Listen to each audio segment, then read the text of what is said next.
I thought we were going to rock, paper, scissors for who goes in the water, but you put on your boots. Just try to hold it up above the water till I get on the other bank. Oh my, oh, it's so slippery. Trying to pull me in the pond. Oh, it's upside down. Oh, that is tight. Look at that.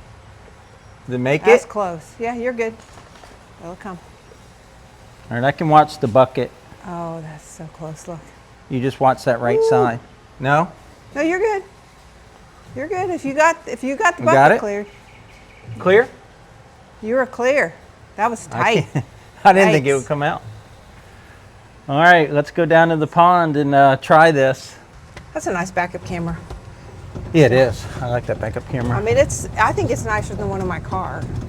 So we don't know if this is going to work, and we owe you guys a pond update. So it's been a few weeks since we've filmed anything down here at the pond, and it has changed a lot. I think the last time we showed it, I think it was at around 6 feet, and it is over 9 feet, and we've just had a lot of rain, and it's not as clear as it was. It was like bluish green water. You could see through it, but it's a runoff pond, so it's going to take a while for it to clear up again. It's way full, but what we got to do today is move what's causing those bubbles on the other side. Right, Deb? Yes, I have no idea what the method of this is. I thought we were using a boat. We're not using a boat. I have no idea how we're doing this. So one of us has to go in the water to get the air lines. And what we're going to do is try not to go in the pond. Let me make sure I have nothing electronics on me. But try to not go in the pond and get the aerators in the center. When we put the diffusers out, Deb agreed to take one for the team and took off her shoes. And she put it out like at a little bit past knee depth. And then that night, and I didn't film it, I came out here after dinner and I came up, I actually went over my head. I was trying to swim and place them with my feet, but I got them as far as I could. Well, the pond's got deeper since then. So we're gonna try a little rope method here where I've got the rope and Deb's got the air line, and we kind of keep it stretched across the pond, and then when we get to the middle, we drop it. I thought we were going to rock, paper, scissors for who goes in the water, but you put on your boots. Well, you might still have to go in the water on your side. If you're familiar with the pond, then you know we invested a lot of time and effort and money into lining the pond with bentonite clay. And we got it to 6 foot deep or so by pumping water into it because we weren't getting any rain for like a month. Well, the skies opened here in the last month, and I think literally we've had rain almost every day, right? Yep. I mean, but some of the rains have been crazy, just inches and inches of rain in a few minutes. And I've got screens on all the culverts coming in the pond, so I'm filtering out any kind of like pine needles or anything that might come in through the culverts, but it doesn't change the color of the water. So it's runoff water, plus it's runoff from the sides. That's why the water is a little brown. We had I don't know, 4 days without rain. It started to clear where you could see the fish again when we were feeding them. So it will get clear. It's just never gonna be perfectly clear because it's not spring water, it's runoff water. But there is where the air comes from. Actually, the air originates at the barn over there. So on the other side of the wheelbarrow, there is the aerator pump. Then there's 300 feet of air line. It comes down here to a manifold, and then the air line goes out to the 2 aerators, which at the time, it was 6 foot deep, but it's like 9 foot deep there now. Look how far out that is. Yeah, it used to not be in the water. Yeah, that wasn't in the water. I mean, that's how much water we've gotten, how much rain we've gotten in the past week. Yep. That's crazy. So yeah, all my extra air line is coiled up down there. I'm pulling it now. Now there is a fish structure somewhere on the other side of that aerator. This is coming up the bank of the pond, so it's not like a flat pull. And the last thing I want to do is lose that aerator. But it's held on with a clamp, so. Diffuser, I keep calling it an aerator. The whole system's an aerator. This is just a diffuser. Okay, so I got one here. Now I know we're gonna get comments, and we're probably gonna get comments about our good friend Evan over at Country View Acres. And what he did was he aerated a 40-year-old pond, and it released the toxins in the bottom that were trapped in the mud. And you know, decaying vegetation and all those things were just in the bottom of his pond for decades. But when he aerated it, it released those toxins in the water, and he had a massive fish die off. And I'm not talking like, oh, he just stocked it. I mean, 40 years worth of growing fish of his breeding stock and all that. But we've been warned about that. But the difference between our pond and Evan's pond is this is a new pond. It doesn't have any silt accumulation on the bottom because we dug all that out when we renovated the pond. So we've got no muck on the bottom. We've got fresh clay, recently packed and everything. So there's very, very little danger of us doing anything bad to our pond by aerating it. And we also have a pond specialist from the pond guy. So when you contact the pond guy and buy an aerator, they'll put you in touch with one of their specialists, their technicians that know everything about ponds and how to build them and calculate the square feet and all that stuff. They'll recommend the aerator for you. So they recommended this aerator and 2 diffusers to go on the bottom. And he even mapped it out. Our pond's pretty simple, but he even mapped it out and said one should go there and one should go there. But if your pond is of a different shape, they can tell you the best place to put the aerator. So I asked him about the aeration or adding oxygen to the water. I said, do I just turn it on once I get it installed?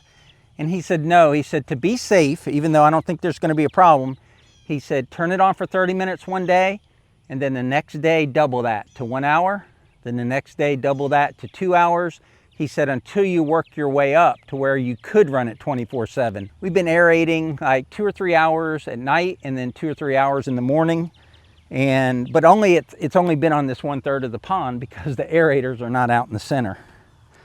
But today that changes, right, Deb? Right, Brad. Old Debaroo.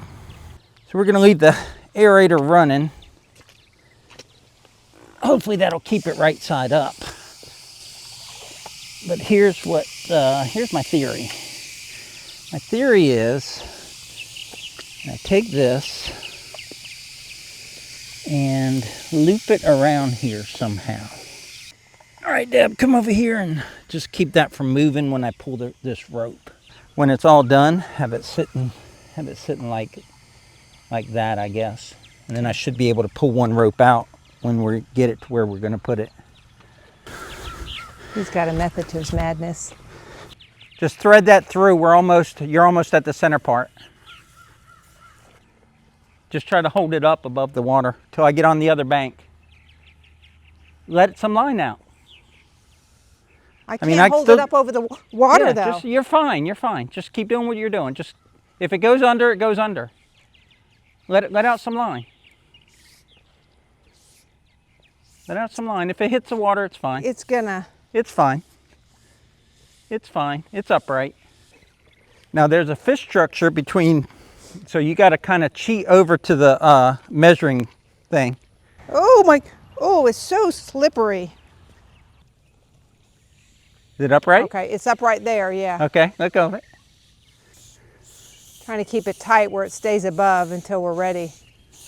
Tell me when to let go. It'll be at the white marker. Feels like it's scooting on the bottom good. Uh-oh. What? Oh, no, keep pulling it towards you. That looks about right. All right, we're going to do the same thing. The only structure that's here is that stump, the cedar stump. So I'll have you walk down the bank here a little bit, and then we'll take it and put it right there. Why don't you just make it even with the other one? What? Why don't you just make it even with the other one? And we'll put it in the middle. Okay, we're going to do the same thing again, and hopefully we have the same result. So you just kind of guide this rope. You might have to walk that down the bank depending on how much rope we have. Walking down the bank is not the problem, it's the slippery and me clumsy. You're going to have to come this way because I got to go all the way across the pond. Okay. Is it okay if it drops in the water? Yes. Remember, we needed it to. Okay, I don't think I have any more line. It feels tight. Oh wait, I do. Never mind. No, you're good. You're good. That's probably all you have. Trying to pull me in the pond. Oh, it's upside down. Wait, hold on. Okay. You get it? Okay, yeah. You sure? Pull it tight. I'm pulling. You let go. Or you let it. You might run out of hose. You tell me when to let go. It's still tight and towards the top. Let it sink to the bottom a little bit. Let out more hose on your end. You're going to run out of hose. At some point, I'll be dragging the hose. Tell me when to let it stop. Walk towards the camera and keep letting out hose. It's got to go at an angle. So that one's good where it's at. It probably should be back this way some. I'll see if I can do that with the rope. So he's got the rope and he's pulling it. And he's still pulling. Okay, when I pull my rope in, you'll have to hold on to your hose so it doesn't pull it closer to me. Okay. Just make sure I'm not, yeah, hold that. See how I pulled it back that way? A lot farther than I wanted to. I thought that's what you wanted. Huh? I did. I wanted to go that way, but I didn't want to go back towards you. Yeah, but they look almost even now. I know, but it's not in the center. All right, pull it towards you just till you get some tension on it. You got tension? All right, stop. Are you pulling it, you think?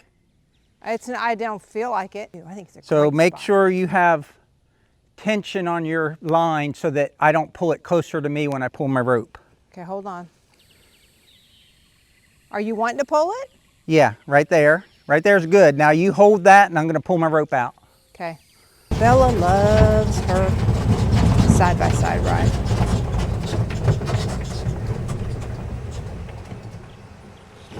I think we got it. I would like that one to be over that way a little bit more, but we're gonna leave it as is. Otherwise we'd have to bring it back up. And right now they're vertical or they're pushing their bubbles up, and sometimes you just leave well enough alone. I'm so proud of you. All right, guys, we got that done. Wasn't a big job, but I'm covered in sweat. But the pond's just been such a big thorn in our side. It's been such a big dream for us. And to have it now finally realized is just awesome. But one question that came up a lot I've seen is, why did you only fill it to 6 feet initially? And that's when it had the clear blue greenish water. And that's because it's a runoff pond.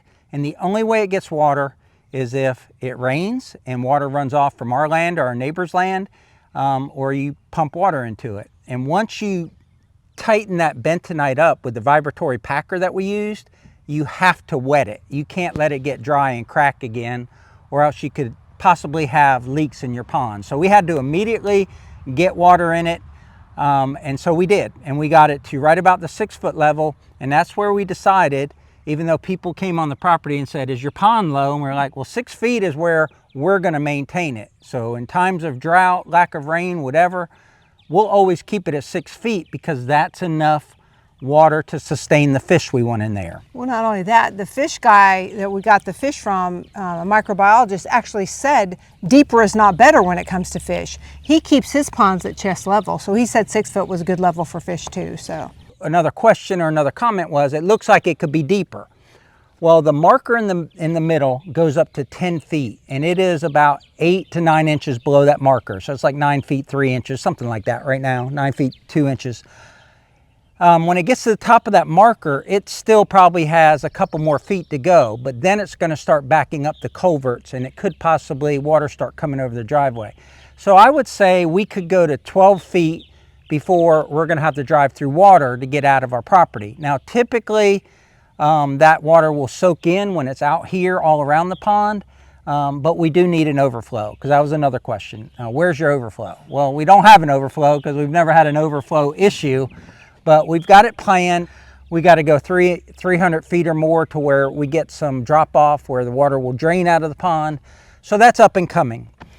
People have asked about like the pea gravel. Did you put it too deep? Well, not if the pond was at 6 feet, but now that the pond is 9, possibly going to 10 feet and staying there, yeah, the pea gravel is probably too deep for spawning.